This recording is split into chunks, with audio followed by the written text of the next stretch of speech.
Hello everybody, Witchy Jekyll here again, and today I want to talk a little bit about warhounds and some of the things that I learned while using them the last time we did Doomsday in the beta, and also, I did have some of the things confirmed with fellow, you know, I guess he's in another alliance. He's not like an alliance mate, but he is a good friend. We all work together in our state, so I want to thank Blood Wraith for kind of going over them and kind of confirming some of the stuff that I had figured was how it was done in the last Doomsday and what is, pretty much carried over. So, in the beta, we did not have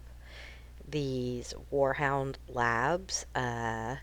You do want to be doing these because you will be getting the depleted uranium in there, which is things that you are going to be using to upgrade your Warhounds, but also getting the universal wrench that's going into the new tech tree that you have for yourself, which is something that we will go into in a later video.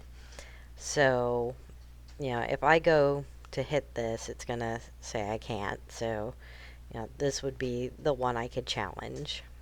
So, I'm gonna put that. When you notice up here, when you're doing, your normal thing, you can put in fighter. It's going to give you your heroes, but in order to do anything, you need to use a warhound. Now, to show you kind of what I'm talking about, you of course have your type specific warhounds, which right here for my fighters, mine currently would give me 250% boost. You also have ones for riders, so if you are, rider is your main, you would want to be boosting that one up. And then, of course, they have shooters as well. Now, with these ones specifically, these are going to be the warhounds that you are going to use to go up against the labs if you get into PvP fighting with one another. That is another reason that you would use it, or to attack the outer wall. And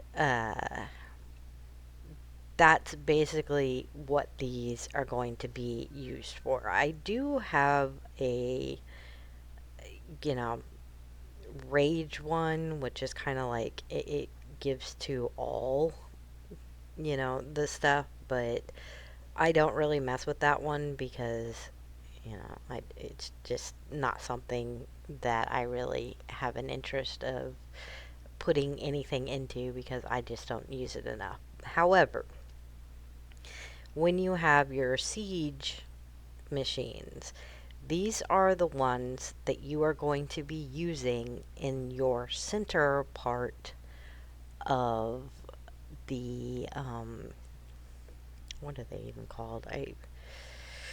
So many different names, it's hard to remember everything. And that's not what I even wanted to push. Okay.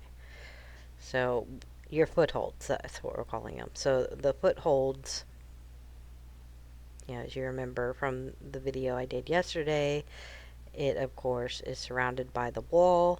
That's where you're going to use your attack, vehicles, which are going to be your troop-specific type ones. But the center part right here, you want to attack with siege only. And the reason for that is its durability. Now, I'll show you right here. We're going to go to where the warhounds are. If I click on my fighter one that I use, I can actually upgrade it. And also with your warhounds, uh, it's going to help with your troop size. Now, in the other one, like every time we used the hounds for anything, you got your regular march size plus it boosted. I've noticed on the labs, whatever your Warhound troop size is, that's what you're going to be able to use against the labs. So you'll want to be promoting it so you can get the higher labs, because the higher ones are going to more often than not give you better rewards. Plus, each time you go up, you get experience points, which I will show you why those are needed soon enough. It also gives you a Warhound rally size, which will come, in handy if, say, you're rallying against someone. Do not use these to rally the center of the foothold. That is not what these are used for. If you're using them that way, I mean, you can, but honestly, you're going to be hurting yourself, because if you notice in our last stat, we have foothold durability, which is 100. Now, that's just not a lot, and I will show you why, because like I don't even have these maxed out or anything like that. These are, just basic things I've been doing. So, that particular one we were looking at was at a level 9, and as you saw, 100 durability. So we're going to go over here to my epic siege armor, and if you look at the foothold durability, already it's at 464. The durability for the siege is going to help you so much because, as I showed you before, you don't have a lot of gas, so you don't have a lot of chances to hit unless you're going to be spending money. If you're not going to be spending money, you want to get the most out of each hit that you do.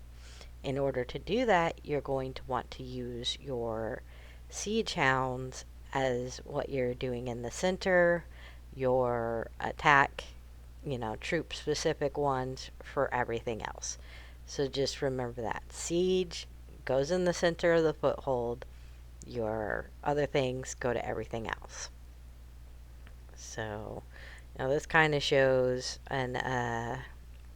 what I have. You can also dismantle things, actually.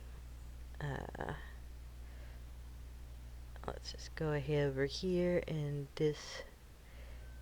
dismantle stuff. And when you dismantle, you are going to collect 100 components to activate Uncommon Thunderwolf, also used to promote Warhounds. So, let's just dismantle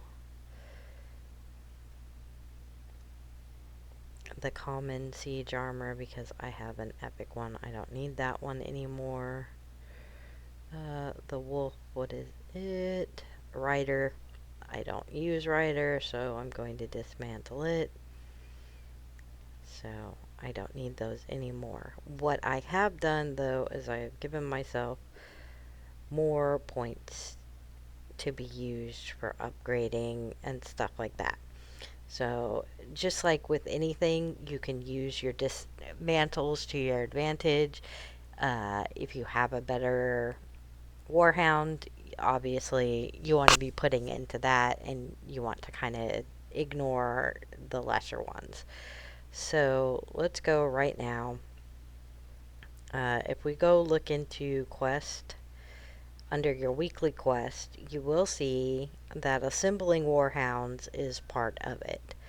Now, there are several ways that you are going to be able to do that as you get experience points. Oops, it's not what I wanted to do. The quest with the experience points building up over here. This is where you're going to get a bunch of different things. Like I said, you get your battle medals, which will be used to get rewards later. You're going to get your depleted uranium, which is what you're going to be using to upgrade. But another thing you're going to be getting is Warhound designs, which is going, it kind of works as, I guess, a character frag, but it's just kind of, you get random designs. So that's why you want to be, doing as much as possible. As you can see, you've got your common supplies over here. You can also, if you want, purchase the special supplies for 19.99 USD for me, and I would get a lot more designs and a lot more chances at getting Warhounds. Which, how you get those is you go to your Hound factory. Now, after you, for me, it'll tell you at the bottom right now. For me, it's a symbol 92 times to guarantee an epic Warhound. Now, you do have a chance that you can get one without doing that, but, you know, generally speaking, it's kind of like, you know, when you save up for like 50, coins to get guaranteed lucky 777 and all that stuff. So, we're going to go ahead and do a symbol 10. And as we see, got a bunch of common, some uncommon. I did get a rare, but it looks like that is for Rider, so okay. We're gonna close. I'm just gonna go ahead and do the 2. And one more. So now that I've done that, I can go back. We can look at my quest. Chronicles, I needed to claim that, so as you can see, I did 10, so I get to claim twice on that one, and it looks like all you need for week 1 is 10 for it to be completely finished. So, I finished that one. I also got some rewards, got some parts over here. So we're going to go back to our Warhounds, and as you can see, some of them, like this one here, for our rare Thunderwolf, which I probably wouldn't promote, because it's Rider, but when you get pieces of it, it's kind of like how you do the hero frags and stuff like that. You get a certain amount, and you can bump the star rating up. I will probably demolish those because I don't need that to be upgraded. Obviously, you're going to get common more than anything, but, it's just the luck of how we go. So, I'm going to upgrade here for now, just because I need to really upgrade so I can get more of the labs. I should be able to also upgrade my siege. And as you see, now I have a durability of 488 on my siege. If we go right back to where I was, 100 foothold durability. That's where it's going to stay. It's not going to get any better. So that is why our strategy has typically been siege in the center, because more bang for your buck. It's just what you want to do. So we can go over here, and as you can see, I can dismantle a lot more things this time around, and that's just going to give me more things to use to upgrade. So I'm just going to go ahead and dismantle all of these, because these aren't ones that I am going to bother with upgrading. So if you're not going to bother with upgrading it, just get rid of it. There is no point in having it. Then we're going to go back over here, upgrade.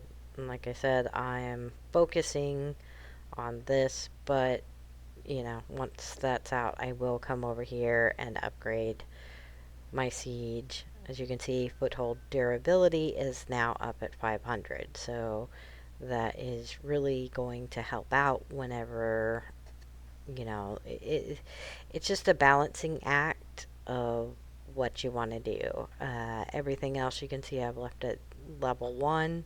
Um, I can't get, you know, rid of the machines themselves when you have them. You have them. It's just I'm being selective with what I want to use. Um,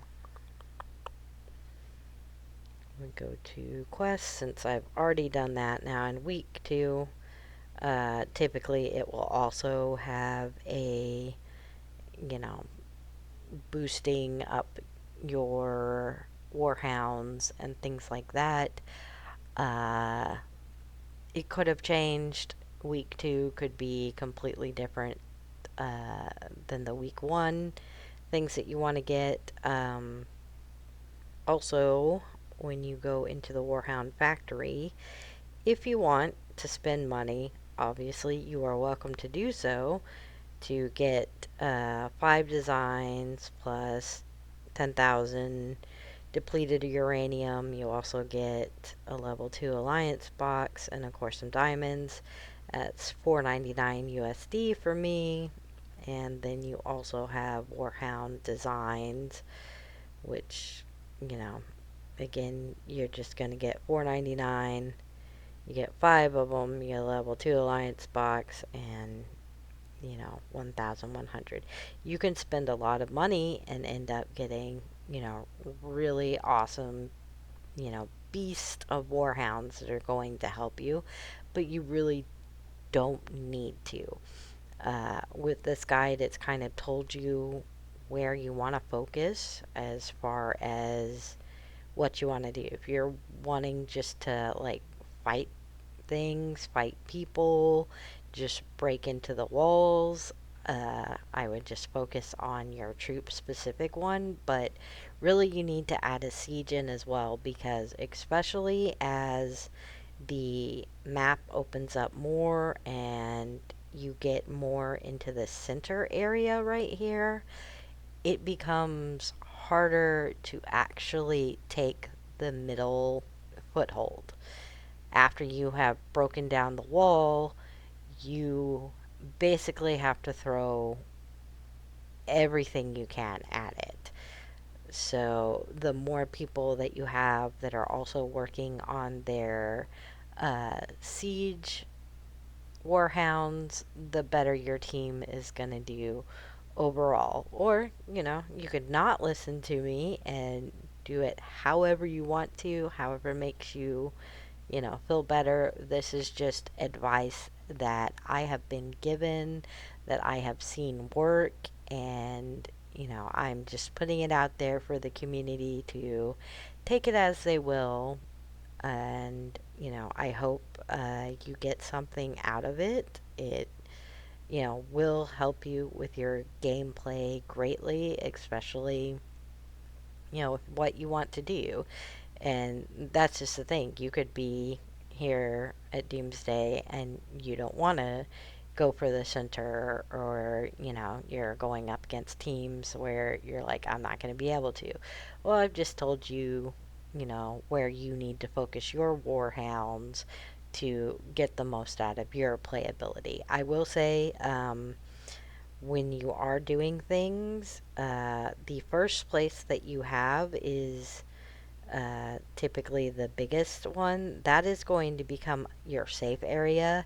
You can actually be right here and you don't need to be bubbled. Um, right now, it's not really a concern because yeah, nothing has opened up that's bordering next to each other. So, as you can see, the colors aren't touching. But when they are, if you aren't actively fighting and you're not going to be in the safe area, you need to have your bubble on because people can attack you and they will attack you because they get points for that. So, yeah. be safe out there. Keep your bubbles up if you're not watching what's going on, or, test your luck and hope that no one finds you. But people are going to be looking for that. So, and that's when it does get a little bit more exciting because it's a little bit more dangerous. You will be fighting the other factions for land and the ability to hold on to footholds. So, at first it is kind of boring and it does get frustrating at the pace. They did add in some things because, like I said before, we did not have these Warhound labs to even fight at, and honestly, I've been finding having just that to be able to do as something extra has helped me out in like keeping myself focused and having fun, as opposed to like literally we were just sitting there, because you are going to find getting resource tiles is going to be very difficult at the beginning. Just hold on, it will get better. Make sure that your officers are, rebuilding the mill, because you're all going to be in it and, claiming resources from it, which, this is our current location. You do end up moving it all over the place uh, as it is needed, because sometimes, especially as you get further in the game, you have players that have to stay garrisoned in the walls, so you're going to find that they're not going to be able to get to the mill, so you want to move it closer. But I think I've rambled on long enough. If you have any other questions about the Warhounds, please put them in the comments down below and I will try to explain it a little bit better and maybe like show you something that maybe you didn't get. But this is kind of short, and well, it wasn't short. Let's be honest, this was not short. It's like uh, 20 minutes now. So it wasn't short, but I did give you a lot of information about what you can be doing with your warhounds and what you should be doing. But again, like I said, it's your game. Play it the way you want to and have fun with it. So until the next video, I will see you guys next time. Thanks.